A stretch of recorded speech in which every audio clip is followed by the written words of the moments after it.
এবং বিপদ সীমার উপর দিয়ে বয়ে চলেছে সেই জলোচ্ছ্বাস দেখতে পাচ্ছেন। এই মুহূর্তে শ শ আওয়াজ করে কিন্তু সেই জলোচ্ছ্বাস, মহানন্দা নদীর জল এবং বারাসাত নদীর জল রাতভর প্রবল বৃষ্টির ফলে কিন্তু বেড়ে যাওয়ার ফলে কিন্তু এই ভয়ঙ্কর দৃশ্য বর্তমান ফুলবাড়ী মহানন্দা ব্যারেজে দেখতে পাচ্ছেন। বেশ কয়েকটি লক গেট খুলে দেওয়া হয়েছে, তবুও সেই জলের যে গতি, সেই গতির দৃশ্য আপনারা লক্ষ্য করতে পারছেন।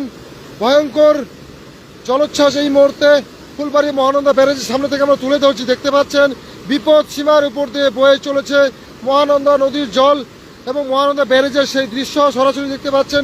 ভয়ঙ্কর একটি দৃশ্য এবং শহ শহ আওয়াজে যে জলোচ্ছ্বাস, সেই জলোচ্ছ্বাসের গতি কিন্তু প্রায় বেড়ে চলেছে। দেখতে পাচ্ছেন রাতভর প্রবল বৃষ্টির ফলে কিন্তু এমন দৃশ্য লক্ষ্য করা যাচ্ছে। আজ সকাল থেকেই ফুলবাড়ী মহানন্দা ব্যারেজের সামনে থেকে আমরা সেই দৃশ্য তুলে ধরছি। দেখতে পাচ্ছেন এই মুহূর্তে ফুলবাড়ী মহানন্দা ব্যারেজের সামনে শহ শহ আওয়াজে জলোচ্ছ্বাস, মহানন্দা নদী এবং বালাসর নদীর জল কিন্তু বয়ে চলেছে এবং বিপদ সীমার উপর দিয়ে প্রায় বয়ে চলেছে এই জল।